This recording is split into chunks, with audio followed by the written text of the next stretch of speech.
Ladies and gentlemen, thank you so much for tuning in tonight. This is Munch Chatter, a podcast where Cole and I discuss very specific topics, things in our lives, experiences, and most importantly, the one and true Almighty God Himself. This is episode 4, so if you're new, to this show, thank you for tuning in. If you are an OG from day one, glad to have you back. Okay, so Yeah, OGs, we appreciate you being here. As we're recording this, only 2 episodes have been out. But within the first day of the first episode, or the second episode being out, we have gotten 30 views, so again, it's only been out for one day. Now, episode 1 has been out for a month, and we only have 60 views. So we have half of the views from the first episode already in the span of 24 hours, which is pretty cool. You might say, "Oh, 30 views is not a lot." It is when you're starting fresh. So, thank you for watching, and if you've been watching all the way through, um, absolute respect. If you have, Jonathan, I want to introduce you to someone. is that so? Mm-hmm. How would this be? I just want to show you something I recently invested. Oh, I just cracked the briskets, but I want to introduce you to I have a cactus here for audio listeners. It's a cactus. What's his name? I think this one is Roderick. Roderick. Yeah. What an honor it is to meet you, Roderick. So tell me about this cactus, Carl. So I was at IKEA, right? And I realized, walking through IKEA, that I need plants in my room. Because right now I don't have much life in my room other than my beautiful, beautiful 6-foot body, right? Mhm. So 6 foot. yeah, if you take the leg away, 6 foot. If you take the leg away, you're 6 feet? Yes. It doesn't make sense to you because you have both legs, but it does work mathematically. So Because I wasn't hindered. moving on, anyways, right? That's not that important. I mean, it's just factual, so it's not that we don't need to spend some time arguing semantics. But I realized, I need some life, something other than me, something that can breathe.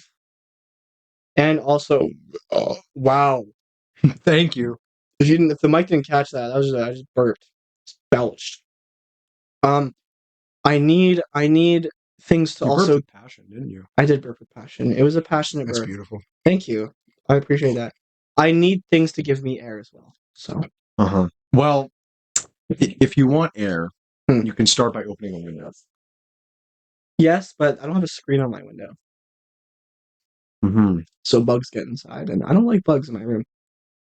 Okay, but bugs are live insects or mini animals, whatever you want to refer them to. So they give you life as well. Because when they fly around in your room, it's like having a pet of your own that you Okay, don't. I agree. Now, counter argument is my cactus doesn't have legs, and it's not walking around, and it's not waking me up at 1 a.m.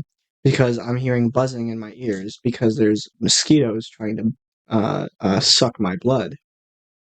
Okay, but that's all a part of the experience. Right, I'm not about that experience. I'm about the experience of stationary things giving me life. Stationary life that is fulfilling you in what way exactly? Again, I said by giving me air and by life. You know what's funny is I was pondering this for a while, but having a plant in my room, like not a cactus, but like something like a plant that actually requires me to water it is I water more. these, yeah, You do? once a week. Once a week.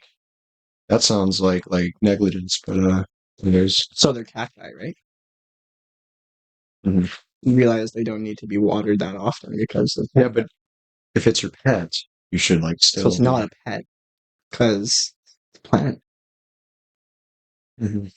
Remember when we talked about how I don't want my life in my room to be having a bunch of legs and walk around? Yeah, but you keep talking about how the cactus gives you life, so in some way it's your pet, quote unquote. You're still feeding it and everything. Very important. There. Nicolas Cage is in the podcast. Sponsored, by the way. You guys ever seen what's that movie where he's like a superhero? There's a lot of movies. Sponsored by my boy Nick Cage. You thinking about the one with Pablo? What's his name again? Escobar? Yeah, I think so. No, I don't know. That's a mobster, dude. Dude, I don't know the movie. I just know that they play a character in there, and that's about it. Pablo. So what's work like, Jonathan? Any craft in their stories? No, No. that's all down the drain. Dang. So nothing interesting about work? Well, you caught me at a bad time. I'm chewing Mike and Ike. Yeah, that's your fault, really. You saw me eat, and then you asked me a question. Well, you took the Mike and Ike's you're literally eating in our podcast. Mm-hmm. Mike and Ike's is the worst thing to chew on while we're podcasting. It's like choosing to buy one of those big like gobstoppers and just licking it the whole time. I see no issue. Well, if you don't see an issue with that, that's your fault. This is tasty, and I get to take my time chewing it. I'm not necessarily in a rush to consume my. How's work? Don't put one back in your mouth. You're literally about to put it in your mouth as I'm talking to you. Work. I don't know. Like work has been just. I can't remember if I talked about this in the last episode. I'll bring it up again just in case. Last, or I guess this past week was decently stressful. Just because it was a 4-day week, so we had to pump out more wheels at a time. The week before that was the week where I got like good 4 to 5 hours of overtime. And we lost water for a day and a half. You told me about you mentioned this last time. Yeah, you did tell us this. Yeah, it was just such a hectic week, and the kind of week that I wanted it to be over before it started because I knew what was going to happen.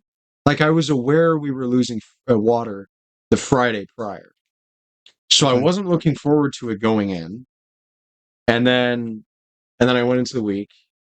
We got stuff done. Came out on the other end. I lived, so the boys winning.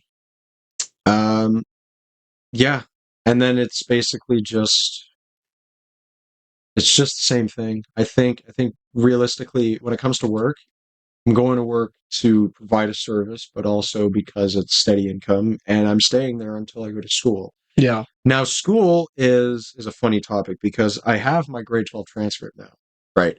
And I've had it for like a few weeks, so yeah. I can use that. You can, yeah. I can literally apply for BCIT. Absolutely. But I actually have to figure out on the website where it is that I can do that and everything. But I think I'm pretty sure what I'm going to do. Like I mentioned a couple of courses that I want to take, but I think I've decided that automotive is the best way to go. Because I don't know if I have the mental capacity to keep up with constantly changing job sites. Like I mentioned this way in the first episode, it's like your sleep schedule is all over the place. You have no idea when you're getting off work. That's highly inconsistent. Yeah, maybe going around a bunch of different job sites, it's fun, but if my job is the same shop and it's consistent, as long as it's been nice, as long as I have a passion for what I'm doing, there's no harm in that. Yeah. And you know what's funny? What's cool about those kind of shops is I've seen videos of people who will just bring in like the coolest or like just the weirdest like builds of cars, and being able to like work on some of those things would be so cool. Mm-hmm. Something else that I've considered is, so one of my buddies also loves cars, and he's more knowledgeable of mechanical things about cars than I am. Yeah. But I've asked him before, do you want to become a mechanic? And he says no. He says, I don't want to turn my passion into a career. I can understand where he's coming from. But I find that doesn't work for me. Because if my passion is truly automotive and I want to learn how to fix cars and basically just like mod them, right? There's no way. I mean, this this could be true. It could not also not be because my life is still yet to like unfold. Pretty much. Yeah. But if I want to become the best at what I do, if I want to become the best at fixing cars and modding them, if my line of work is completely, well, not completely, but if it's decently different from working on cars, am I ever going to have time, and am I ever going to make time to learn how to work on cars, to learn as well, without going to school and making it my job? Because yes, your job can kill your passion if you're doing so much work and you're constantly stressed. Right. But that's the thing with working in a shop, right? Or if I'm really lucky, I can work for a dealership and make more money.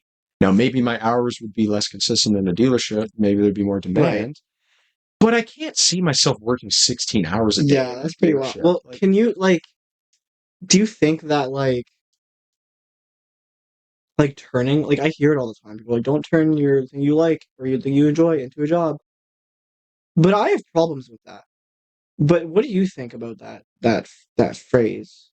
So the only reason I could agree with it is because of how repetitious it becomes. Yeah. If I'm so invested in automotive, if I'm so invested in the idea of fixing cars that I do it every day, there is a risk of draining all the fun out of it. I won't deny that.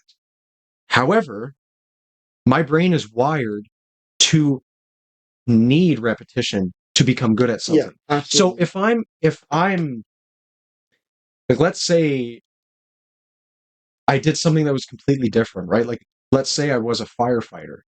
I'm not going to have enough time. Yeah. Or let's say I'm a cop, right? If I do something that's completely different from trades and automotive, then how am I ever going to make time to do what I love? Yeah. Or, or if I was a heavy duty mechanic, I'm still working on engines, but I'm not working on cars. Like, working on trucks and tractors sounds cool, but every time I say that, there's a part of me that's really just not engaged. Yeah. When I talk about being an automotive mechanic, I literally physically feel in my heart. Oh, that's the way to go. That it's just the way to go. Like, I'm naturally more drawn to that.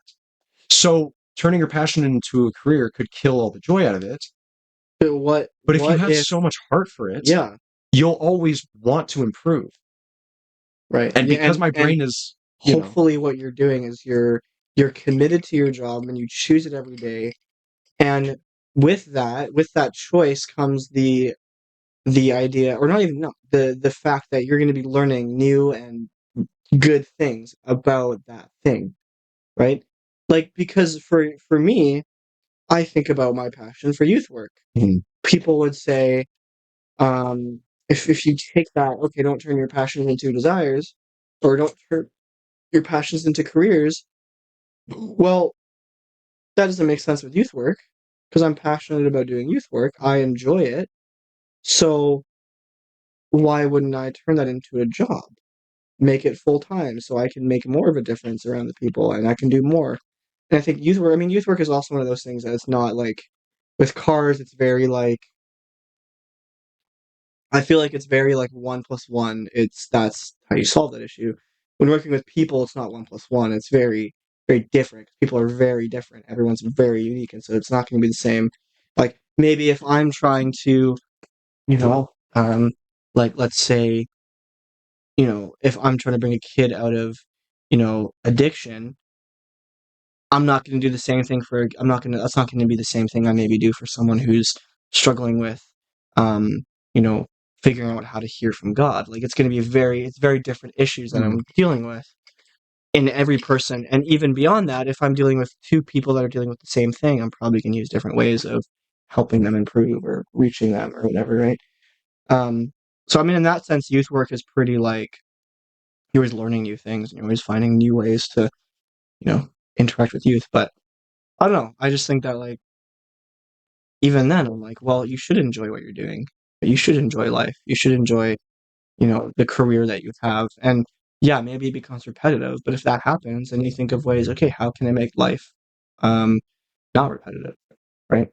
What can I do to make my job more enjoyable, right? Like, I don't know. Well, that's funny you mention that because I feel like any job that requires psychological evaluation to solve the problem is always going to be so different, right? Because depending on the people you're working with, the problem is different, the solution is different, the outcome is different. With cars, like you said, it's you're right. Working on cars can be very much a math equation: 1+1 = whatever. But one thing that makes automotive complicated is how much automotive has evolved. Like, if we go back to the 70s, Right. we're talking about manual transmissions, we're talking about carburetors and engines, we're talking about just pistons, right? We're talking about mechanical engines. But nowadays we have gas cars, we have hybrids, we have electric cars. Yeah. Automotive So is things have evolved, changing. and it's going to continue to change too. Yeah. Like you're probably going to be getting cars that are going to be like stuff that you didn't even get to learn about in school because it's so different. Well, that's the thing with Maybe. I feel like with the BCIT program, I'd probably learn both. I'd probably learn some old school tactics, but I'd probably also learn a lot of what's new because Right. you have to adapt. I more mean like 20 down, like I'm talking 10 years down the road. You're still working as a mechanic. Some guy brings in a flying car with wings, like Yeah, you're not that's gonna been know. talked about for a long time. You're not gonna know to do with the wings if they're broken, right? So what happens then? Well, I first of all have high doubt that that would come into effect. You don't know that. I hope, because that sounds intimidating to work on. But Sounds awesome. Actually. if flying cars come into existence Elon in Musk 20 is crazy. years, I'm sorry, what? Elon Musk is crazy. He can do crazy. If he can make, he could. You tell me he'll have flying cars out in 20 years? They're already working on. Have you seen the robot? The robot that can like respond. Well, I'll show you. I'll put it up on the podcast. I've seen I'll put it up on the podcast when I play I've it. seen Elon Musk talk to a physical like robot of So that okay, but I'm talking different. Here, I'll play the video. Why is my Instagram opening up? I didn't click Instagram. I literally searched YouTube. Wild stuff. Robot AI. It's like a Chat GPT inspired robot. I'll just show you this video. I'll play it on the robotics company. Any top general. I'm sorry that you guys had to hear that. Some guy trying to show it. It was some guy trying to advertise Bit Life. I can't believe that's still a game. It's wild. I remember watching a guy My named friends played it Oompa. in grade 9. I thought, yeah, this game will die in like 3 months. Yeah, they're still updating it. They're still updating it.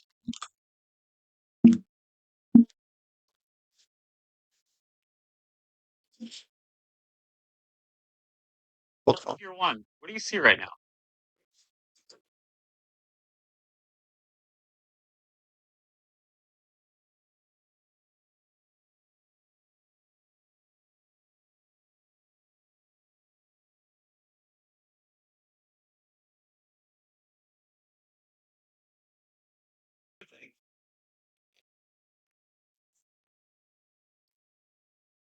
So Great. notice how he didn't even ask.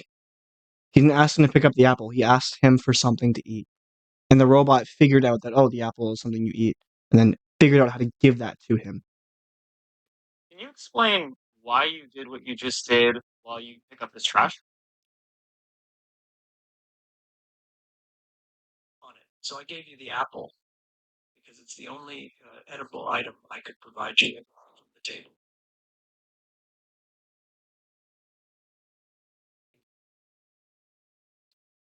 Great. So, based on the scene right now, where do you think the dishes in front of you go next?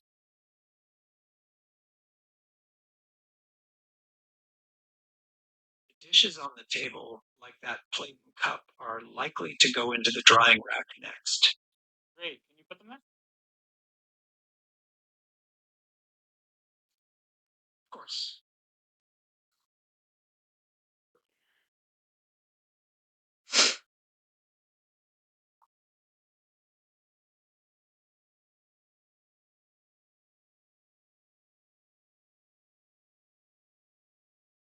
Right. So, how do you think you did?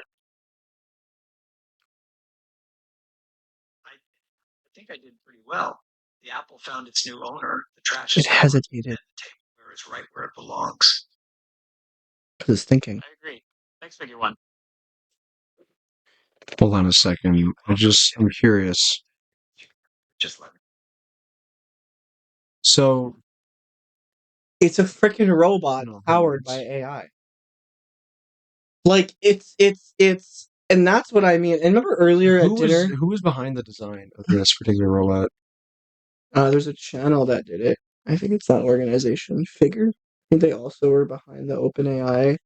They're like OpenAI. They're behind ChatGPT and stuff, I think. But The so same company that made ChatGPT is making live I think it's the same one. I'm AI not sure. I think it's no. I think it's just a robotics company. I think it's just a robotics company. But right. So well, so we're getting off track a little bit. But this is why I think one, like robots are going to be taking over the world. Because if that exists, so that thing literally thought and did things at the same time, and then at the end it hesitated, right? He's like, I think I did pretty well. Like it's literally thinking and doing things, which is weird for a robot to do. The reason I'm not I'm not the best person to talk about artificial intelligence with. My knowledge of it is very low, mainly because I never cared. I always thought it was some scheme that would die off in a few years. But I actually had um in grade 12 I had to write the English provincial exam, right? And before the actual assessment exam, my English teacher provided us with a practice exam. So there's a whole bunch of questions or whatever.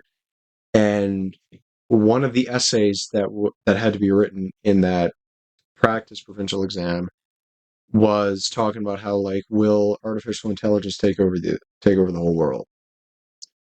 And I don't know exactly what I wrote to a T, but the main argument I kept providing was there's no way human beings can recreate moral conscience and implement that onto robots.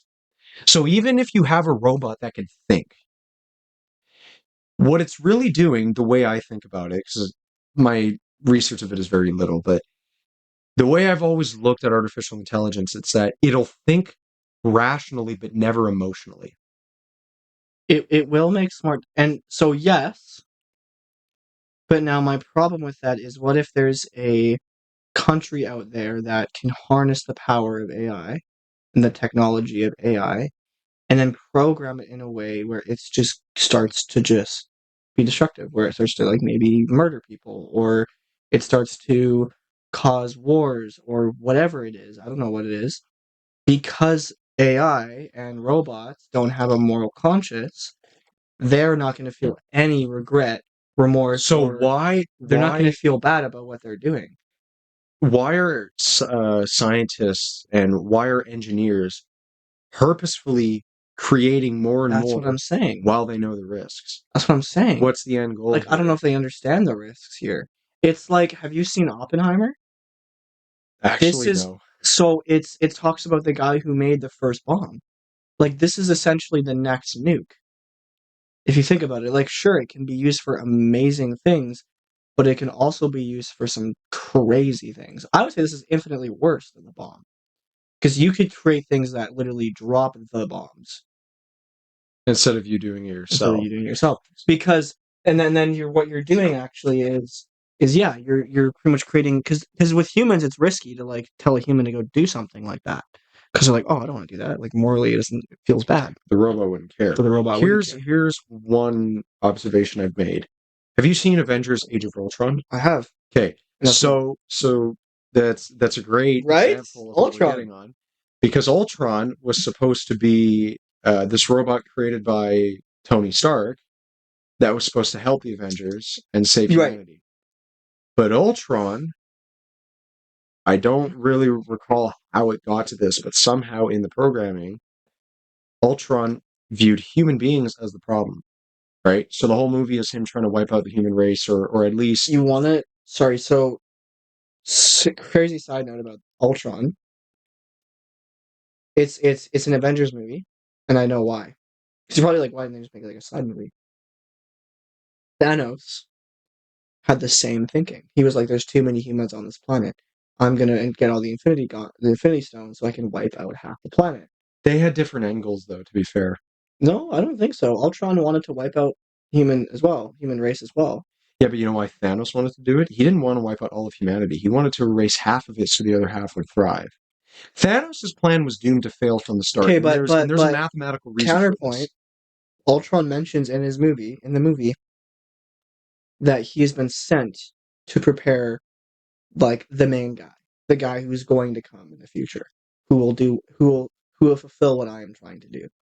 Because Ultron didn't really explain a ton of what he was trying to do. He explained that he obviously created all these weapons to wipe out this town, this city, but he never really explained what he was fully doing. And he had even said, like, yeah, someone bigger and better is going to come and he's going to fulfill what I'm trying to do. If that's true, because I actually don't remember that line from the film at all, but if that's true, He says something along those lines. that would explain the post-credit scene where Thanos grabs the gauntlet and he says, "Fine, I'll do it myself." Yep. And then that led to Infinity War. Well, also there was that. There was also the Ronin failing. I think he tried to recruit different people to do it, but then realized, oh well, I guess I'm gonna do it myself. That whole era of Marvel, just god tier, just so it's good. unmatched. Even the movies that were low rating are just way better than the ones that are all the stuff that Marvel's pumping out now. Well, the reason is because they were setting up for a better storyline. Yeah, they just Then and then we just let it led up to Infinity War, and then just just good movie, and then Endgame came out, really good movie. Yeah, just. Anyways, so works good. Works good. That's good. I'm powering through until I go to school. What's probably gonna happen? Because there's no way I'm getting into this fall. Like it's pretty much clear. Yeah, I mean, you probably missed the application deadline, no? However, I still got time for January. So I'll go to school in January, and then I'll be out of my job by Christmas. Because after I quit my job, I want to have like a 2-week period where I can just like rest before I go to the next big thing. Because well, I'm not making any money in school, but it's still going to require my attention. I still got to focus. I still got to work in school. Yeah. I don't know, because I want to go back to the school topic, but this robot topic is also semi-interesting. So it's like, okay, so many odd topics. I also have some stories to share. Yeah, I don't see this. This is the wonders of our brains, right? Like this is one of the beauties of Munch and Chatter. I find how one topic turns into 15 before we even realize it. It's funny because even before this, we were talking about how, like, what are we gonna do if we run out of topics or things to talk about? And it's just like, well, that could happen, but I don't think it will. Well, it can't, because our brains are wired to run at like, and we also 500 miles an hour. We're also mentally ill. We have ADHD. Is that an illness, though? It is a mental illness, yes. Because some people view it as a superpower. It is. It can be, but it is classified as an illness. I don't think it's fair. Okay, so does that mean any learning disability is a mental illness? Yeah. So there's mental health, there's mental illness. Mental health is a spectrum. So mental health is like, it's just like regular health. I could be sick, I could be not sick. That's the spectrum, and then there's a line, and there's a spot that you're at on that line. Mental health is the same way. I could be mentally okay, I could mentally be not okay. There's a line, there's a spectrum. I could be really depressed, anxious, whatever. I could be blah. So we're moving a generation where mental illness, mental health is the same as regular health. Where if, let's say, mentally I'm not doing great, it would be okay for me to be like, you know what, work can't come in today, just mentally not doing okay, like it just wouldn't, like I'm just not going to be able to be much help today. so stay home, and that will count as a sick day. Whereas mental illness is something that just stays. Like it's not. It's like having a cold. There's not really a spectrum when it comes to a cold necessarily because you just have it, right? There's different severities of a cold, but the cold itself is not the spectrum. It's just something that you have, right? So ADHD is something that we have that has good things attached to it, but those good things I think can kind of be um almost a it's at a cost of also having things that are not great. Well, it's a constant mental state with different degrees of severities that will make life more challenging Way for more you challenging. because school Yeah, exactly. there are so many different ways that school could have gone wrong for me if I wasn't given like all the help Yeah. that I had. Right. But what's interesting is that the last 2 years of high school, it's almost like I just grew more. I don't know if independent is the right word, but I grew more aware that no one's going to hold my hand forever. Because all of elementary school, I had like teacher's aid, and I would have like maybe more time on a test because I just cannot pay attention to save my life. And with that, I was compensated for it, and I think especially grade 12, I rejected all the help I could get because I was trying to do everything on my own, and it worked for the most part. But my biggest fear is that It's a like, pride thing, right? well, it's that I want to learn how to cope with ADHD with no help. I don't think that'll ever happen. Like I can just be myself, like, And that's a normal thing to but happen. with school, Yeah. like if I go to school next You year, need the help. can I do all my homework by myself? Like, I mean, I No, don't know. I think you can, but again, yeah, like looking into the help that you need to get. Um, it's tough with because yeah, there is a pride thing. There's a like I've been dealing with this ADHD thing all my life. I wish I could figure this out on my own. I'm gonna try and figure it out on my own, even if it doesn't work. I'm just gonna try it. And as it turns out, you try it for, a little bit and it doesn't work out. It just doesn't. And you realize you do actually need the help. Um, one thing that I learned about even like ADHD and things is I think about it in this way. The world was created, the school system, jobs, yada yada yada, everything, society was built for a system where everyone's brains were fully developed and functioning like they should be. So when someone with a brain that isn't fully developed and isn't functioning the way it should be tries to we'll just jump right back into it. We have about 15 minutes before we go into our little break here. But um so as I was trying to say, the school system is it's built for people. The school system, society, everything's built for people that are normal, right? But then you try and take people for people who have brains that are fully developed and things like that. That's kind of the normal people. Then you have people like us whose brains are not fully developed and they haven't fully grown, who try and step into a society that is built for those normal people. Doesn't work, right? Doesn't work for us. And now it hasn't become an issue of we need to try and it's not a matter of let's try and fix those people who aren't normal because I've realized you're actually not really going to fully be able to do that.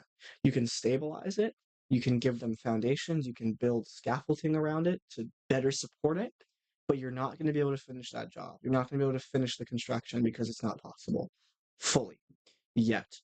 And so we need to move away from a society. And I'm also convinced that the school system that we have now, where you have to do all the studying and the testing, isn't really doing a whole lot of educating. Because a lot of that stuff you kind of forget about really quickly. But then when you're experiencing things and you're actually experiencing things in the real world, you start to relearn those things because you realize, oh, it actually does matter. And so really the way that the learning methods that I think matter, at least for some people, and I think more and more more and more people are figuring out that they need to learn this way is experience-based learning, is being out in the world and doing those things. But yeah, really, it's simply, I think it's a matter of like the world's not built for people like us, and it's almost like for me with my one leg, it's like going to like a gas station that doesn't have a, you know, if I'm in a wheelchair, I'm not in a wheelchair, but it's like going to a place and being annoyed that there's stairs because I have to walk up those stairs. It's hard for me to walk upstairs. It's like, oh, it's just the way things were built. It it's not necessarily my fault necessarily. It's just the way this place was built. It doesn't allow me to go up these stairs comfortably. You know what I mean? Yeah, and that's something about the education system where a lot of learning is based off of memorization, which is good because it helps young kids remember things. The problem only arises when it's when learning is based off of memorization and then it's never directly applicable to anything. Yeah. Kids will immediately forget it. School, right? Like when it comes to math or to science or whatever, a lot of the learning is just repetitious. Like if you learn about um, I don't know, the Pythagorean theorem, or if you learn about um, cosine, sine, and tangents and whatever, like trigonometry, right? Like you learn so many complex formulas of math, but then as soon as you get the test, the unit's over, you move on to the next thing. The teacher will never ask you, what did you learn from that? Because is math is not a very popular subject because people don't actually see the value in it because they're just like, oh, I just have to memorize a bunch of numbers and then just get through the unit. This isn't directly applicable to the real world. Thing is, you use math every day without realizing it. Yeah, I do. And it could just be basic addition, but you're using math every day to count right. things.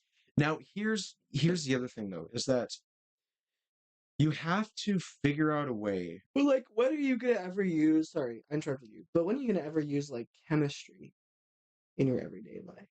Well, Like, I'm not gonna be sitting and look and thinking about chemical formulas when I'm shopping. Like I'm just gonna be thinking about like maybe I want to research like unless you're cooking yourself and you need to learn how different ingredients mix with other things. so that's not chemicals though. No, That's but food. That's home economics or whatever that is. The food one. hold on, I actually had a point to this. It was if learning is memorization based, then kids are only concerned about their grade. Yeah. But if it's experience based, kids are more aware of what they're actually consuming. And you have to be aware because all of the stuff, the work you're probably getting is reflections. It's what are you learning? What are how is this applicable to what you're learning in class? Like, you know what I mean? Like, but even if you change the school system, like I do believe that experience based class lessons are important. But it really doesn't matter because, well, it does, but it doesn't matter in the sense that not all of it is applicable to the real world. Not everyone's going to be that's what I'm saying. like you can't have a history degree and be a chemist at the same time. That's a lot. But what if it's like you learn the basic stuff, but then there's other classes where you learn about how to do taxes, how to get a job, how to maintain a job. And then from that, you start working at the age of 16, 17, and then you start to choose in your last couple of years a route that maybe career-wise you want to take. They can start even educating you on different routes of education you can take. Like, I think that there needs to be, there should be prereqs, like, sure, basic math, probably some English, maybe some history as well. Eh, But maybe on the other side of things, you teach people how to have conversations with each other. How do you socialize? What's empathy? What's love? What's um how do you be mentally okay? Like those are the things that matter in our world, not chemicals, not physics, not all these things. Those are important if you're interested in that. But like uh, you know what I mean? Like there's things out there that I think matter more than some of these other things. Yeah, And school doesn't do a good job of preparing the average kid it for the real doesn't. world. It really doesn't, because you have all these kids that are in schools who are Unless your school offers very specific courses like woodworking or like a Yeah. mechanic shop to get you on your feet and to use your hands more. But what if you want to be a psychologist? There you go. Then you don't care for woodworking. And it's like teaching kids how to properly um what's the word I'm looking for? Teaching kids how to integrate themselves into society Yeah. in an effective manner, I don't think is properly taught at school. And a lot of that It's is not. because some kids are bullied. Teachers don't want to deal with it. So they turn, they just turn a blind Right. eye. Or they let the principal deal with it. Wasn't doing anything. But the lesson isn't always taught unless the bullied kid often takes matters into his own hands. And that almost never ends well. And you know what? And this is the reason why youth workers have to exist. Is because there's kids out there that are dealing with things that nobody's taught them how to deal with. There's kids out there who are, like being bullied, or there's even kids who are living in environments where, you know, they're being abused, and kids don't know how to deal with it. And so they turn to things that are not good, and then you have people, it's a whole thing, right? And I think, like, school is such a crucial part of your upbringing, right? It's like, and it just, we don't want to treat it as though, like, we don't want to treat it as like a babysitting club where you're just dropping your kids off and then, just leaving them to do whatever the heck they want. Like, I don't know. It is kind of like, I don't know. It's Well, school gets one thing right, and that's where when you're learning a bunch of different courses all at the same time, even though you don't see the immediate positive effect by it, you're learning to consume different knowledge at once, and you're also learning um, routine. School teaches you routine. It teaches you to get up, teaches you to catch the bus, it teaches you to stay on top of your homework. It teaches you to be organized with it does. the It does do that. classes, your binders, your assignments, recess, Yeah, right? Like breaks are important. it's like Builds routine. school gets a lot of things right, but okay, I think school does a lot of things right on the elementary side. On the high school side, it's lacking a little bit because the high school side is very based off repetition. It's not based off of, at least for me, I never felt like a lot of school, except for like physics class in grade 11. Like my physics 11 was a great class because the teacher, there was only 7 of us in the class, but the teacher cared about what she was teaching, and she would get us to do a whole bunch of like different like experiments to answer questions. Like we worked with Hot Wheels at one point. Awesome. For a lab experiment. Like Awesome. like it's just like she cared about us being directly involved in the work, but not a lot of other teachers were like that. We're wrapping up on our time here, but one last thing to wrap up this topic on school. Would you agree that maybe there's a problem with with a very concentrated teaching of this routine in school, but then it's kind of like as soon as you get out of that school environment, it's like you kind of lose that. Would you not agree with that? Like, it's like, let's say in school you're building all this good routine. You wake up early, go for a walk, probably to get to school. Good, really good routine. You're at school, you're doing stuff, you're learning, you're interacting with other people. You're not on your phone or on screens all the time. As soon as you get to high school or elementary school, it's like, oh, it's just, then you don't do that. What do you say about that? As soon as you get out of high school, or Yeah, it's like you've built all this routine. It's almost like it's like a you're doing these. It's like not. It's like almost you're doing all these things in school, and they're trying to build all this thing, and they're trying to build all this routine. But then it's like when you step into the real world, none of that stuff happens. that's not. Oh, good job. Okay, what are you saying? That's not really true, I don't think. So you would say that you every morning you go for a walk. Well, You would say that the routine that was built during high school. Of course, because when I go to work, I got to be up at a certain time. I gotta pack my lunch. I gotta drive to work. I gotta get to work before my shift starts. I don't want to be late. I gotta beat traffic. I gotta do my job. I get breaks. Right. I gotta listen to my boss. I have to follow orders. I have to do what's most important. I guess that's And I'm true. constantly That's a shifting good around the point. shop.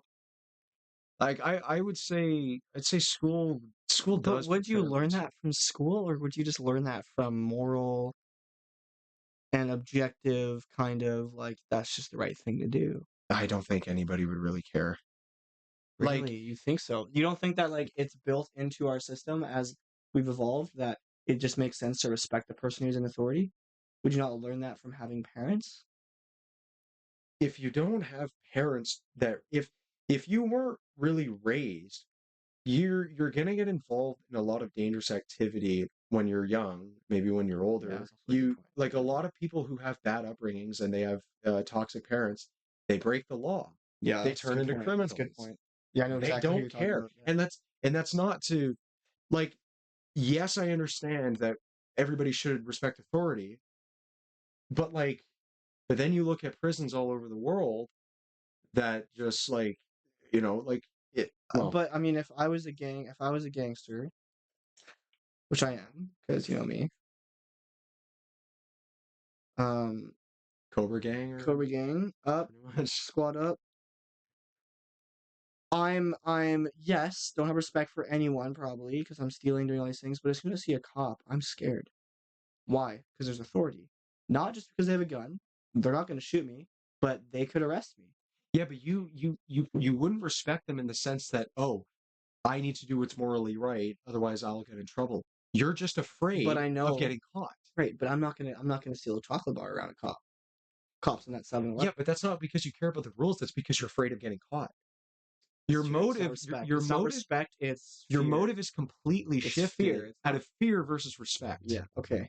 Even if you end up with the same result of I'm not going to steal a chocolate bar around a cop, if it's out of fear or respect, the motive does have an impact on the result. You may not see it, but if you don't have a proper upbringing, if nobody ever taught you true. right from wrong, even though everybody like we could agree that everybody has a sense of right from wrong, there's also people who are completely apathetic. That's so true. And if nobody is there to watch out for them when they're young, if nobody sees the signs, that kid could turn into a cold-hearted psychopath in disguise. There are certain criminals. I don't want to get into this topic too much, but I'll keep it lighthearted to some extent. Sure. Just wrap up soon. There are criminals who have committed serious crimes who have gone to the police to confess their crimes, and the cops don't believe them. You know why? Because for years they blended into society just fine. Because their psychology allows them to be evil in their private time, and then they're super full of life and full of energy around everybody else. It's deception. So raising your kid has a huge impact on the way that they Oh, it behave in life, absolutely does. but that does not negate internal nature for everybody. Yeah. So I think you are right. I see what you mean. I I think see everybody exactly. has But the people you surround yourself with and are raised by does actually matter, yeah. and it affects who you become. Yeah. And it's just the way you're raised, even if you want to argue everybody has some sort of I moral think there compass. is, but people will know when they're doing something wrong. But I think The if question you're is how exactly, much do they care? and if you're raised in a way that's like you're pushing that moral guilt and conviction away, then you're not gonna hear it or listen to it. You're just gonna kind of push it away because that's how you're raised. Yeah, motive like even if everybody has a moral compass, motive is always stemmed from where you came from. Yeah, exactly. Well, maybe not 100% of the time, but it has a great It does though. It does, yeah. yeah. Anyways, guys, we're just gonna do a halfway little intermission here. Yeah, literally, you know what? We went from talking about work to talking about um moral compasses and more just the morality of bad people, which is wild. We talked about robots and ADHD and things like that, but When we come back, we'll continue to talk about fun things. I think we can talk about Good Friday a little bit. Oh yeah, for sure. Because it is Good Friday today.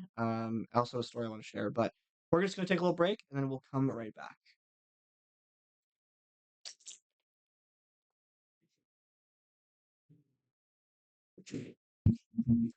We are back. Help me on my snack break. We're doing a podcast. You know that, right? You call me on my snack break. Do something like that. That's not my fault. Kind of is. Is it? Really? I don't know. So, anyways, what's up now? What shall we dive deep into? I don't know. Well, so I have a story, actually. Went to a concert on Tuesday. So it's a pretty late concert. I'm getting home from the concert. Everyone transits to concerts, right? So downtown Vancouver, I'm in downtown Vancouver at 11 at night p.m. and I'm catching a SkyTrain home. I was at the concert on my own, like I was just alone or whatever. But the SkyTrain home, all the SkyTrains were full to the door. Oh no. So I find a SkyTrain that I can squeeze into. So I get on, and there's a guy in the SkyTrain, the bike. So he's with his bike, and he's pretty much taking up at least 3 or 4 spots with his bike of just standing space. So I'm standing near him. He sees me. We make eye contact, and then immediately he's like, "Oh," he's like, "Yo, let's switch spots." And so we switched spots, and so he was kind of beside his bike where his seat was, and I was just kind of by his front tire, kind of away from it. So he asked me to switch spots with him. So I'm like, sure, it's not that big a deal. And now I'm standing close to his bike. A couple stops later, he sits down at a seat that opened up. And I'm now standing near his bike that is disrupting people because it's moving around, because the SkyTrain moves. It's not my bike. I'm not gonna hold it or touch it. It's moving, the front tires are moving around, the back tires falling out, and basically it's now tipping over and it's almost laying flat on the ground. And this guy who's sitting down gets up really quickly and he like pulls it back up, and then he pulls the kickstand out as though it's gonna help, and then goes to sit back down. Right? Anyways, next stop, a group of guys get on. They stand right by me, and they're giving me looks. They're like, and the looks they're giving me are like, get your bike under control, because they think it's my bike. Oh. Because I'm standing near it, because this guy went to go sit down. And now the guy who went to go sit down, there's people in between him and the bike. So he's not even near the bike. He can't even see his And nobody's bike. going to suspect that he's the guy who owns it because it's far away. I'm standing near the seat. So yeah, that would not look good for you. But no, because the bike's falling over and hitting people and things like that. And so I'm like, crap, this sucks. And so I'm like, I take my headphones off. I'm like, guys, this is not my bike. Like, there's the guys over there. Like, it's not my bike. And they're like, okay. And then, basically, it got to the point where I was like, this is just this is a crazy situation to be in. And I just started laughing on the SkyTrain, just maniacally, like Joker laugh. Like it was bad. And then it I was can sort of picture it in my head, but it was wild. It was wild. And the whole time people were giving me looks and we're like, oh, get your bike under control. It got to the point where it started falling over, and I was like, I'm not just gonna stand here and watch the bike fall over, so I would help it back up. But then I'm just feeding into the stereotype. If I pick that bike back up, people will think it's mine. And so I had to do it for the good of humanity. So I owned a bike on that SkyTrain for a couple hours. It was horrible.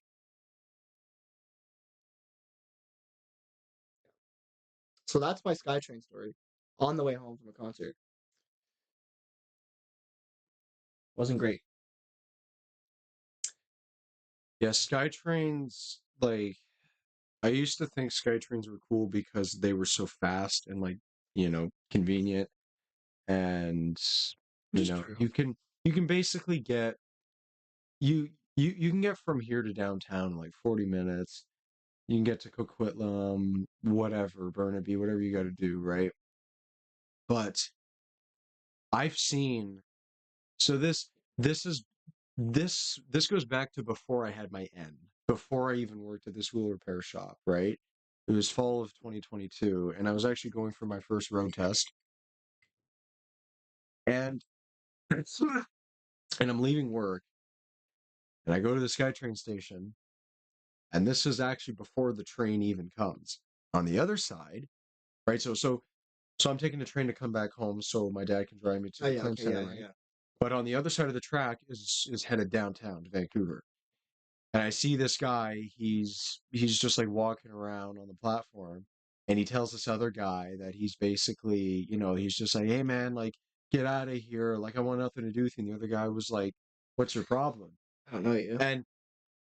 And like from what I remember, the guy was like, "Man, you're trying to like start trouble with me, man. If I ever see you again, I'll knock your teeth right in, pal."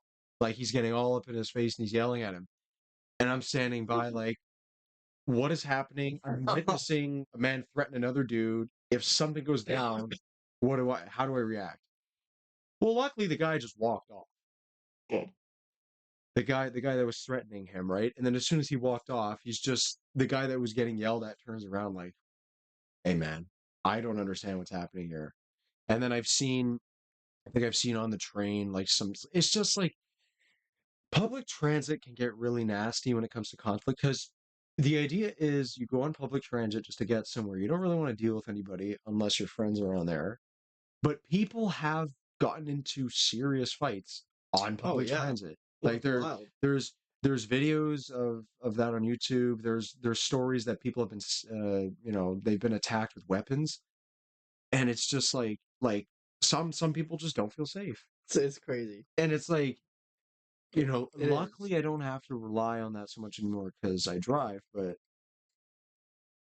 when I have to take public transit, I find that I almost have eyes in the back of my head. Like I'm constantly aware of what's going on around You me have to, in case yeah. somebody tries something. I mean, You got to take usually- safety measures for that. yeah. Yeah, that's pretty wild. I don't know if I've had any ever had any crazy SkyTrain experiences like that. One experience was when I was a kid. We stopped at a SkyTrain station, got off, and we went to the elevator, and there was just in the corner of the elevator was just a full puddle of pee.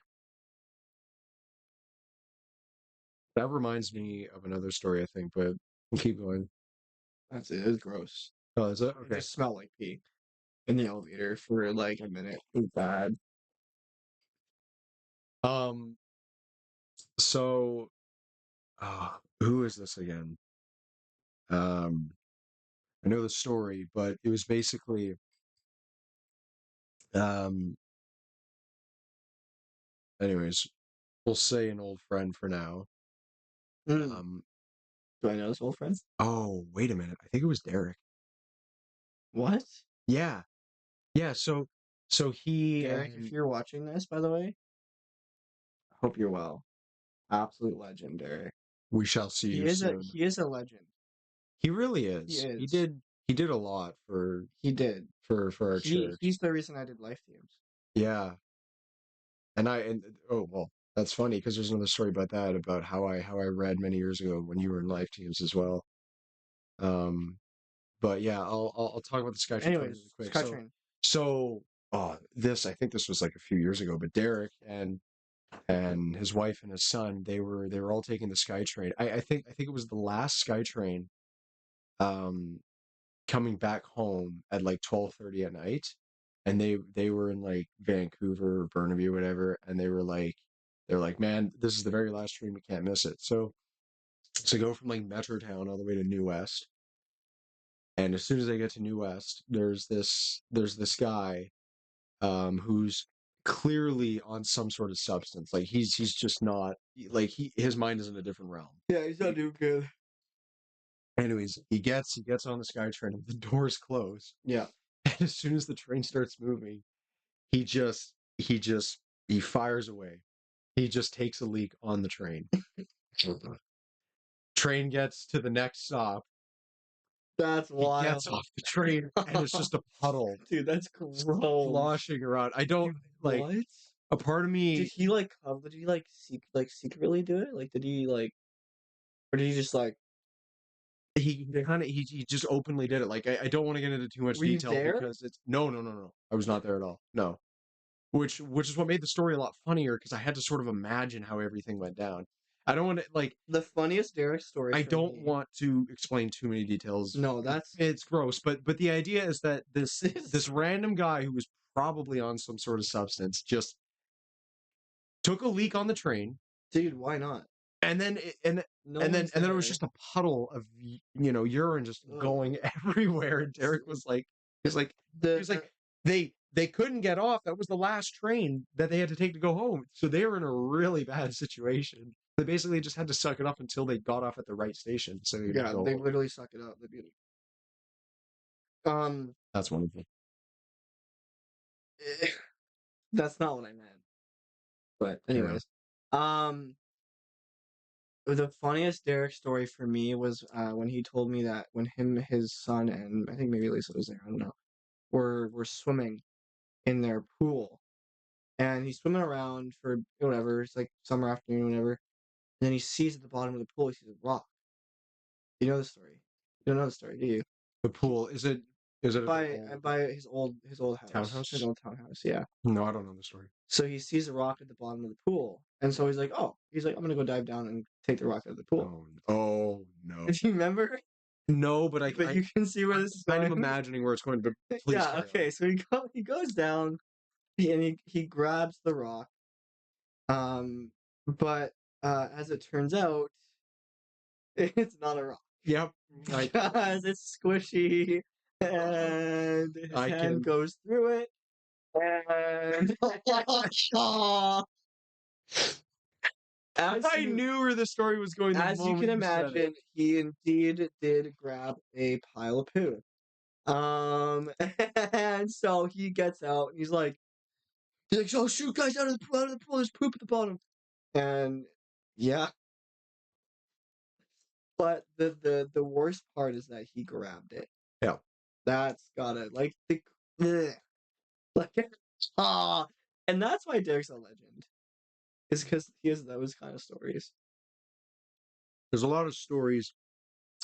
So we should get him on the... He might not be down, but he also might be. The views would be crazy. Either he would have to come here and we go to him. Or we just bring all your equipment and we go to him. It's not that hard to pack this all up. Okay, Derek, 2 months from now, we're on our way. Dude, be ready. You're gonna be our first guest. Probably. I mean, how many episodes do you think we'll have done before we go see him? Probably, I would imagine at least 7, 8. It's not. Yeah, that's good. Because most likely 9, the schedule is maybe 9, bi-weekly, maybe 9, so that he can be our 10th. So on our 10th episode, he can be our guest. That's double digits. That's a big number. 10 is a big deal. You know, Derek has so many stories where when I was younger, he would tell them to me, and I would laugh before he got to the end of the story. Yeah. Because he's so good at setting up all the events. He's the perfect podcaster. Like, it's like how he talks and how he sets up the story, because I know previous stories he's told that made me laugh. I just automatically laugh because I know it's going to be something that's just know that if Derek's telling you a story... you're in for quite a wild ride. It's I hope you guys get to see him one day. Yeah. No, that's really funny. Okay, so I really hope I haven't told the story already. No, there's no way I have, because this is the first time we're mentioning Derek. Perfect. First time you guys are going to hear the story. You know how... So, and this was kind of sad to find out, because the youth banquet a few months ago, I think that was the first time I learned that Derek was moving. Right? I learned that he was going to move in like a month and a half. And I might know this. Go to Nanaimo. And I have another story that happened that night that might not be the same one, but just keep going. The youth banquet night? Okay, no, because my story doesn't stem from the youth banquet night. It's just keep going. Okay. So basically, what happened is when I learned that, I guess it didn't clue in that it was going to happen so soon. So in my mind, he was going to move to the island later this year. At the start of this year, my mom told me he was moving at the end of January. And I went, holy crap, that's only like a month away. Like that was way sooner than I could imagine. And so what was supposed to happen was directly at the last day of January, on the 31st, he was supposed to leave, but something happened with his either his landlord or the realtor, like something happened. So they had to push back moving a few days. And it ended up falling on the following Monday. Yeah.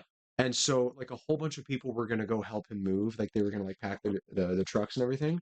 Yeah. But I wasn't able to go because I had work.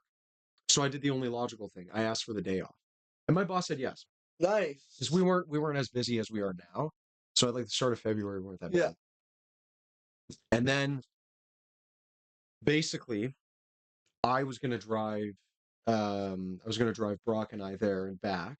But basically I won't get into too much detail, but the front of my car, you told me about this. Yeah, there's a part in like especially front wheel drive cars. I think it's applied to all cars, but at least in my case, there's something on the front called CV joints, which are basically joints that are attached to like a shaft that help the front wheels turn right and left. Right? The bearings inside of the joints were basically worn out. And well, actually, it wasn't even the bearings; it was the whole shaft. Right. That whole shaft was on the brink of collapse. That's dangerous. And I was like, okay, I can turn the steering wheel just fine. Like the car still turns, but it's loud as ever when you try to turn the steering wheel. And I took it into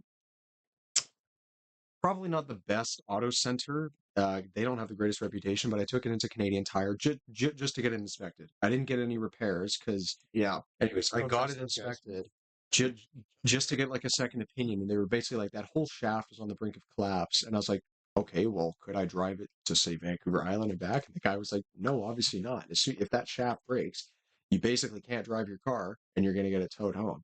And I was thinking, I can probably risk it. But then I was also like, whatever, right? So I left the car here and then we got driven there. Brock and I got driven there. And then on the way back, we had someone else drive us.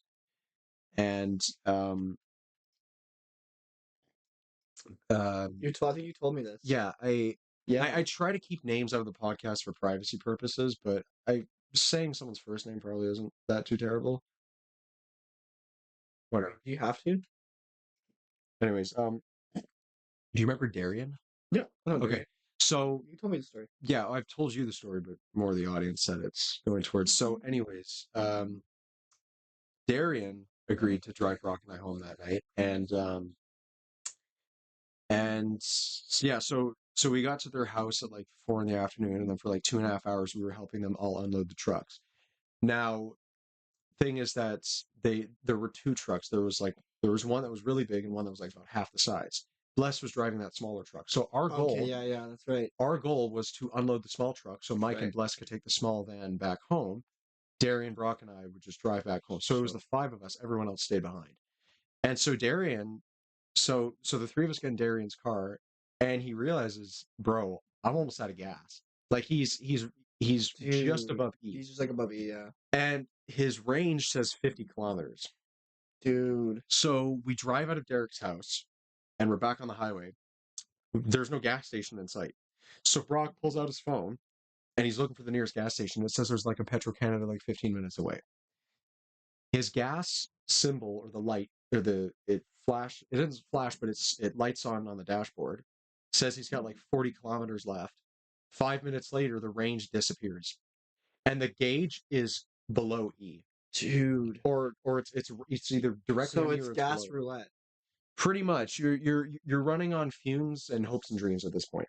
You're probably barely tapping the accelerator button. The pedal.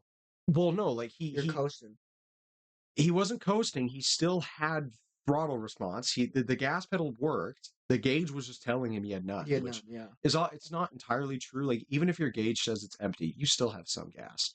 Anyways, I digress. The point is that we're down the highway to go to the gas station. Brock's phone tells us to take a right into this sort of not residential neighborhood, but it tells us to take this like dirt road path, which there's like a couple houses nearby. As soon as we get to the end of the dirt road, you know what Brock's phone says? It tells us to go back the way we came from. And the three of us are going, this is illogical. So Darian does the only wise thing, which is to go the way we're going anyways, and pray that there's the Petro-Canada nearby. Oh no. Well, Darian is playing music the whole time. And as soon as it says we're about 5 minutes away from Petro-Canada. And as soon as he gets on the highway to bolt it down the road, it could not have been better timing. You know what song plays as we're racing to get to the gas station? The highway? The Final Countdown. That's the song that plays as we're bolting into and you didn't skip. No, because you're like, this is perfect. Like we weren't paying attention to the music, and then that song comes on, and the three of us were all laughing hysterically. Finally, 5 minutes later, we see the Petro-Canada. Darian, he didn't fill up, but he like put in half a tank. Then we're back on the highway, and this is only half the story. There's more stress to come to it. Darian's map, as we were going down the highway, it said exit for Departure Bay, which is the terminal we have to go to get home. His map told him not to take that exit, but to go straight. Darian goes, something isn't adding up. Oh, no. So instead of taking the exit, he pulls over, he calls Bless, and he says, hey, which exit did you take to get to the terminal? Because we're all under the impression they're there first. We had to stop for gas. That'd give them more time. Bless says, we're not even close to being at the ferry. Turns out they were actually behind us. Even though we stopped for gas, they were miles behind us. So we're like, how? I don't know. Can you just get lost? I have no idea how that happens, Cole. And all of a sudden, the exit for Departure Bay doesn't work, according to Darian's phone. Darian goes down the highway. Then he has to turn around and basically go back the same route. I pull out my phone because I'm like, these two guys don't know what they're doing. And I pull out my phone and I say, Departure Bay, whatever, 5 minutes away. And then we get to the terminal after like 30 minutes of pure stress. We get to the terminal as soon as the ferry's about to leave in like 20 minutes. Keep in mind, we have a reservation. But the reservations are only valid if you get there at least 30 minutes early. 30 minutes early, yeah. Well, we were 20 minutes early, so the reservation didn't really apply to us. Guess who wasn't at the terminal? Bless and Mike. Somehow, after all of what we went through, we still got there before they did. And then 5 minutes later, they show up. And then we pass the gates. I hit the bathroom. As soon as I get back to the car, we're on the boat. Classic Johnny move, going to the bathroom. And then we're on the boat. And then an hour and 40 minutes. Shut up, dude. I know you don't know what you're talking about. I'm just saying, I'm not coping. He doesn't know what he's talking about. He's not just saying. I listened to my dad listening to a podcast about type 2 diabetes, and they were saying that one of the symptoms is you have to pee a lot, as well as you even said fatigue and just sudden thirst. No, I just drink water because I get bored a lot of the times. I'm not even really that thirsty. It's okay, you can cope. Trust. Denial. Trust. Denial is one of the stages of grief. So, is that the first? So is that? I don't. Is there a conclusion to the story? For what, the Derek trip? Yeah. The conclusion is never travel with Darian. No, he wasn't the problem. It was he just had almost no gas left. All right, Brock, it's all your fault. I'm kidding. I love you, bud. I'm not. There really is no moral to the story. It's just a good story. Event. It's a good story. It's just a funny event. It's which is basically all the an stories adventure of Jonathon Cole. It's really what that is. How did you just? What's the word I'm looking for? Come on! I had it in the back of my mind. How did you mispronounce my name just that awful? Clouder? You're not even an eighth of the way across. Clouder. Chowder. What is how you say your last name? We'll go with that, Clouder. Is it actually Clouder?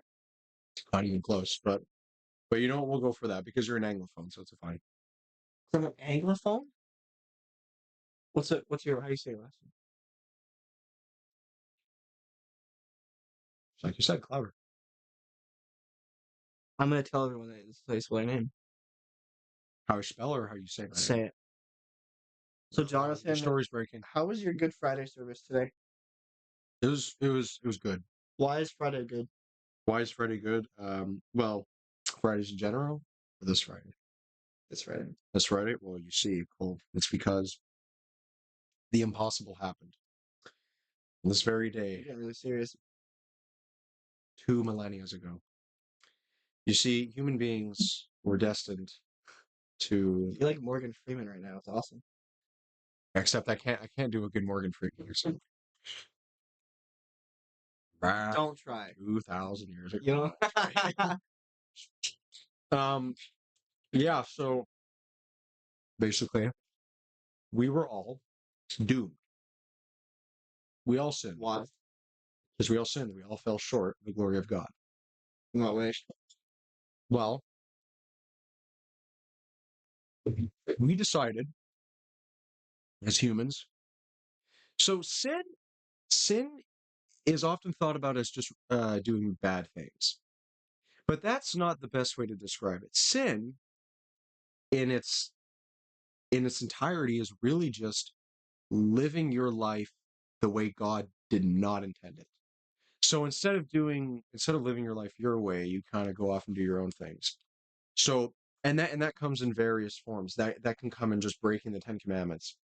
That could come as not loving your neighbor as yourself. Because and actually my pastor at church talked about this. He said, if you don't love your neighbor, do you really love your God? Because if you say you love your God, but you don't love your neighbor, you don't love your God's creation. Do you love your God?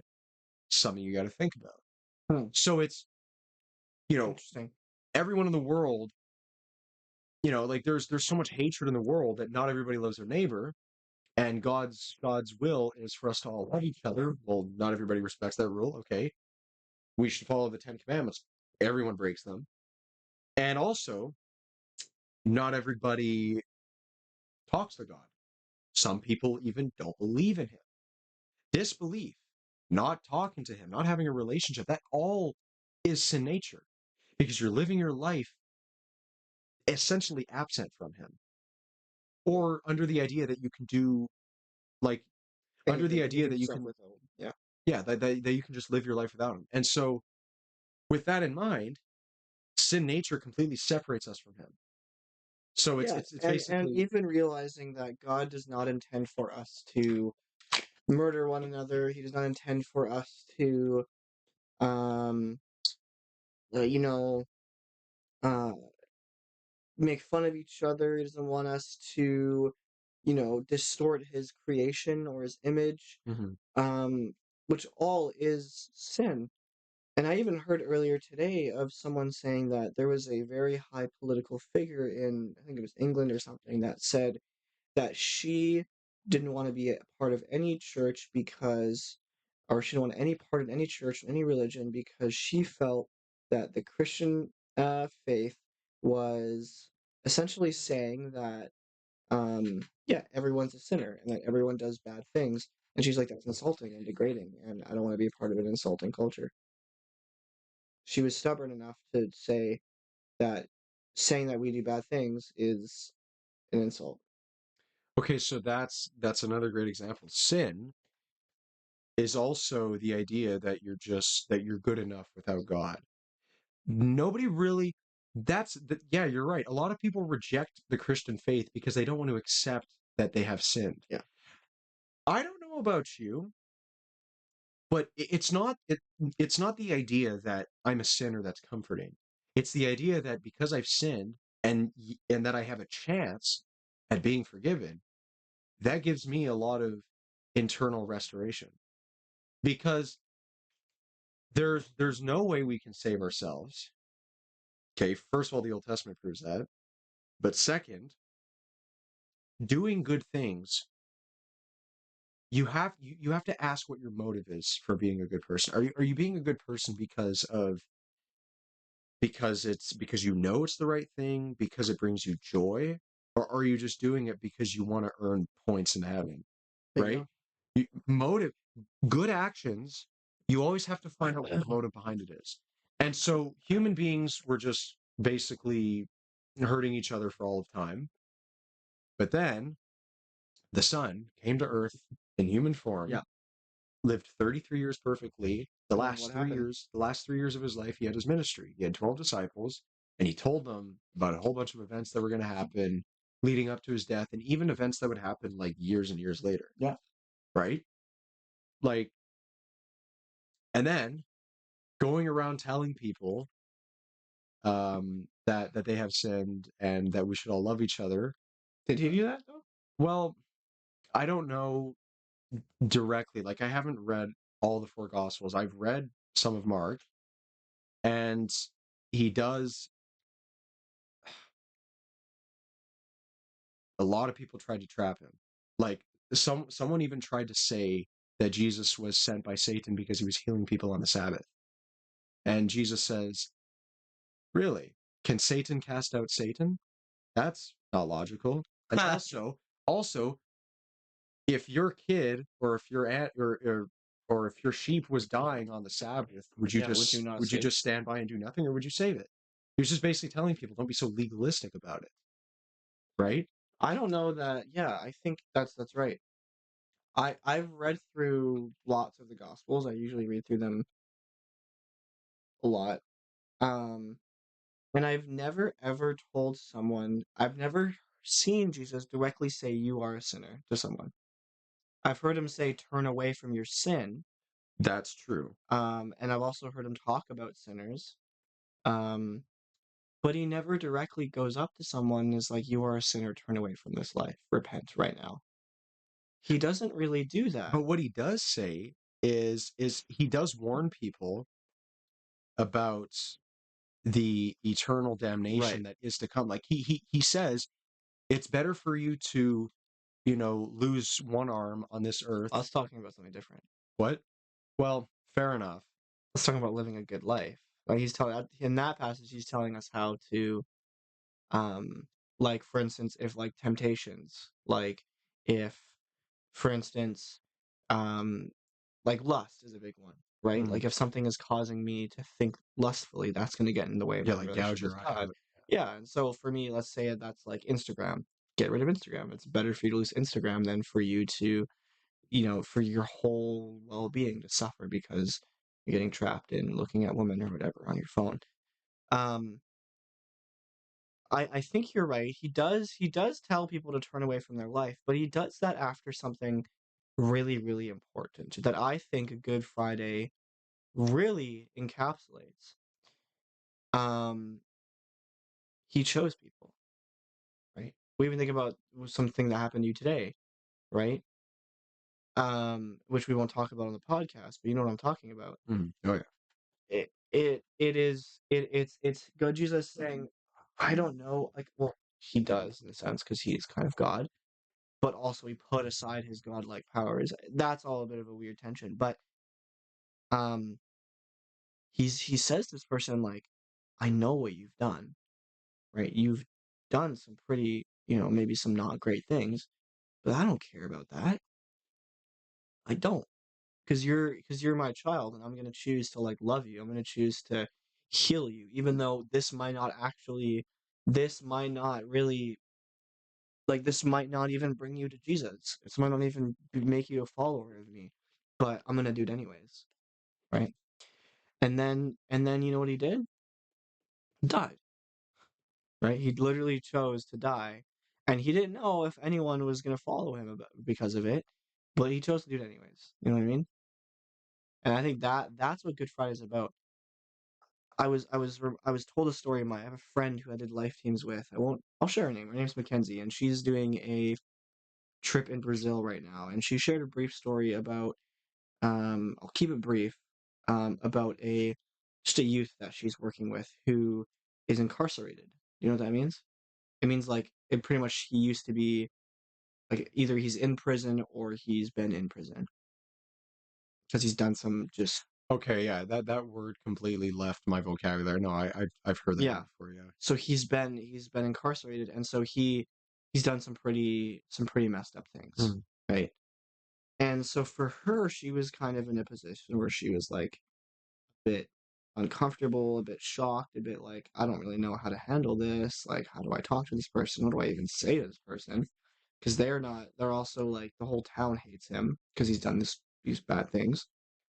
But then one of the fellow youth workers that she was working with came up to this kid and was like, yeah, I don't know exactly what you've done, but Jesus does. He knows exactly what you've done. Yet he loves you. He sent his son to die for you, and he forgives you for all of those things that you have done if you're willing to accept that. And he literally looked this kid in the eye. He's like, you are like, Jesus loves you, and because Jesus loves you, I am obligated to also love you, and so I love you too. That's such a powerful message that's given, you know, when when you understand that Jesus loves the sinner but not the sin, it gives you so much more security that, like, even though you've messed up in life, Jesus intentionally, like, he looks past it. I don't know if that's the best way to put it, but like he chooses to forgive that. he chooses to forgive that, and to also just not completely hold you. um I'm forgetting words here. Give me a sec. Hold a grudge, to keep strings attached. Yeah, he's not holding a grudge against you because he knows that a lot of sin is done in moments of weakness and temptation, and that's not easy. And also just bad judgment calls throughout life. Like, it's just so much of sin is just poor decisions, bad mistakes we've all made. And Jesus looks at us and he says, "Believe in me, and I shall clean you. Yeah. I shall wipe your sin Your free, slate's free. and you shall join me in You know eternal what? paradise." I often have it described to me as this: like, in life, we will, and audio listeners won't be able to see this, but I have an etch a sketch here, and we can write all over that etch a sketch. We can mess it up, we can ruin it, we can do things, but then Jesus comes along and he wipes it. It's gone, right?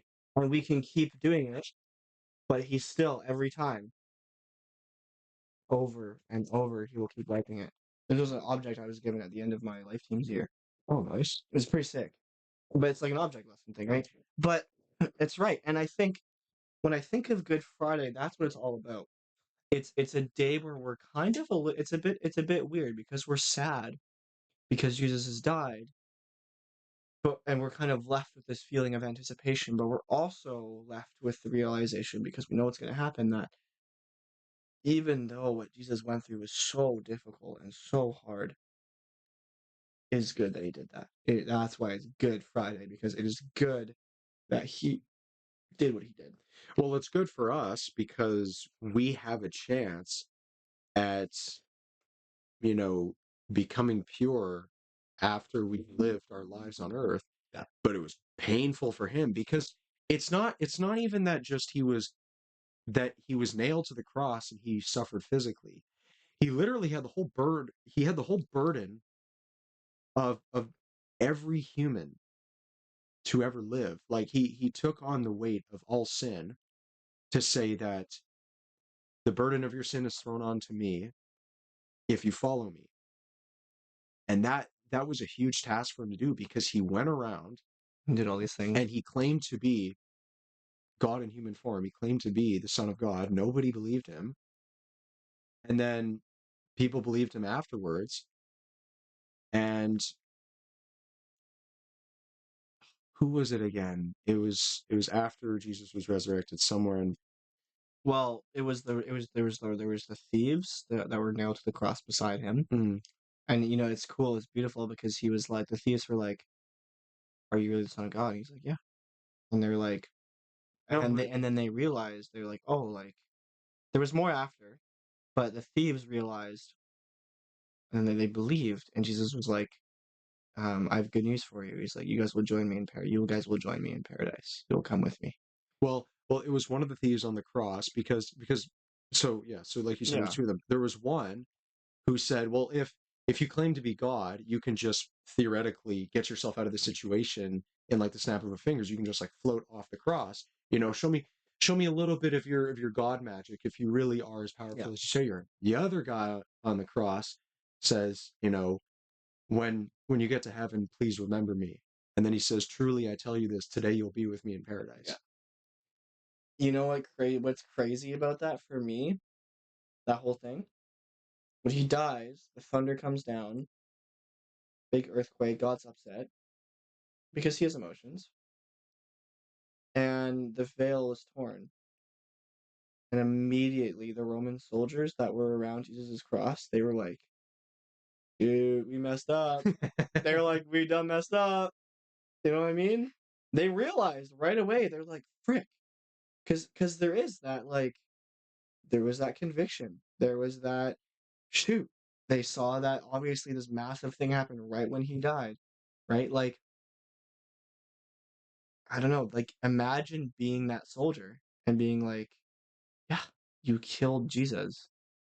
But then you also have to realize that Jesus even said, oh, forgive these men who have hung me on this cross. They don't even realize what they have done. And in a sense, they don't, because they think they just killed him, but really it was part of that plan for him to die. And now it's weird because even those Roman soldiers are now forgiven if they choose to accept Jesus, right? I actually had a hard time understanding that as a kid. When I thought about it, I was like, how is it possible that Jesus could forgive the same men who killed him? Then I realized, well, it doesn't matter what they literally did, because anybody that lives life their own way hasn't really accepted Christ. But even, and I don't think it was all of them, but a lot of the Romans that did kill him did truly repent. Yeah. And they were forgiven. And just imagine how anybody would have felt literally witnessing Jesus rise. Like, because the tomb was empty. The body wasn't there. Wow. And then they realized something isn't adding up. And there he was. That's why Good Friday is good for us, because we're given good news that we have a chance of being saved. But it wasn't good for Christ at the time because he experienced so much pain. But it was all a part of God's plan, because God is a personal creator. Yeah. What does that mean? Well, it means that he's not just a creator who wants a bunch of army of robots to follow him. He gave us free will, because love has to be freely given. He's a personal creator, and he's a loving creator. Love has to be freely given. So we're given a free will to accept him or not. But the cost of free will means that so many people are just going to go their own way. Yeah. It's not the greatest thought, but it's the way the world is. But yeah, I think you're right. And I think, you know what, like, I even think about, just the severity of we see continually that throughout the Bible, God's character is that he continues to choose us, even if we do stupid things, we mess up or we choose a different way. And I think continually, as we go from here, like, it's important that we realize that we need to do that for others in our lives. And I even think for people who are listening to the podcast who don't, um, maybe who don't know anything about this or don't understand anything about this, um, like, this day is also for you, right? And I mean, I believe that what happened was true, and whether you believe it or not, what Jesus did was for you, and he did die for you, and not just so that you are forgiven, but so that you can be in right relationship with the Father through that. And I mean, it's a lot. It's a bit complex and it's complicated. The story's complicated. The theory behind it is complicated, but the outcomes and the pros of being able to live with him absolutely outweigh the cons, and something to think about as you're listening. And if you aren't following. I think a really good way to understand God's grace is that when you think about all the mistakes we make, you think there's no way God could forgive me. I've gone too far. But what he's really judging is not your doings, but he's judging your heart.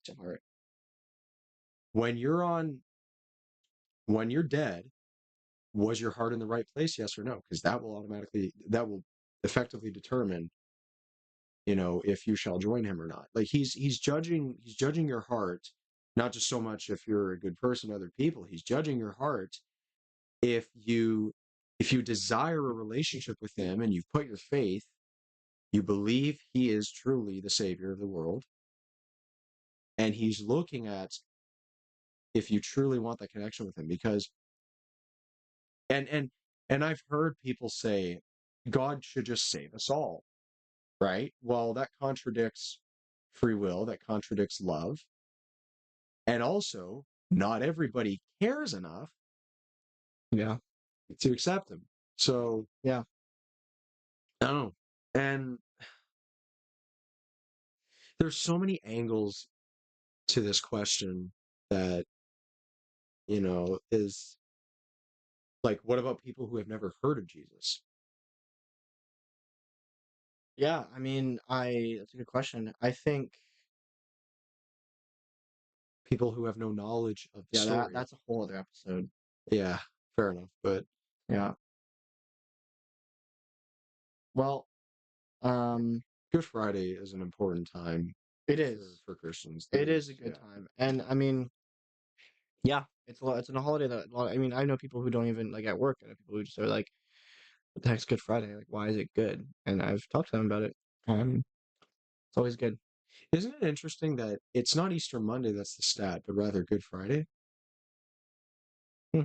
Weird. I wonder why that is, because okay, so I actually did some powers of deduction last year, and I realized Good Friday is the only stat holiday of the year. Or it's the only stat holiday that falls on a Friday of the year. Yeah. Every other stat holiday is on a Monday. Like there's New Year's, there's Family Day, there's Victoria Day, BC Day, what's it called? Canada Day, there's Labor Day, like literally everything. Everything falls. I mean, unless Thanksgiving falls on a Friday, then it would be Friday, but otherwise, most of the time it's a Friday. It's like most stat holidays fall on a Monday, and Easter is usually the talk of the town for this weekend, but for some reason, Good Friday is the stat. Is that because, like, was that just chosen, or was that deemed more important? Like, Yeah, I don't know. It's a good question. I don't have the answer for that. I had a friend last year who actually, like, I went over to my buddy's house over on that weekend, and one of my friends was just like I was talking about it. I was like, hey man, it's a long weekend, we should do something. Like, it's pretty cool that we get 3 days off. And he goes like, yeah, all because some random dude died apparently and wrote a book 2,000 years ago. And I was like, yep. And I was like, well, there's a lot of the story you're missing. And what he really meant is, like, he didn't really care. He didn't really care about Good Friday. Yeah. He was just like, 3 days off, good enough for me. That's how most people view it. But there's a different angle. There is. Because people know the story. Some people know the story, not everybody, but yeah. Well, I think that it's time for us to wrap up. Got into a lot tonight. We did get into a lot. And that's how it works most episodes. It usually does. Yeah. We kind of just improv our way. We kind of improv our way into end it, and it usually works out really well for us. So hopefully it continues to work out. So, thanks for listening. We will see you guys in the next episode. Yeah, don't do stupid things, guys. And if you do, repent. Yes. Jesus loves you. Jesus loves you. All right. Take care, folks. See you in the next one.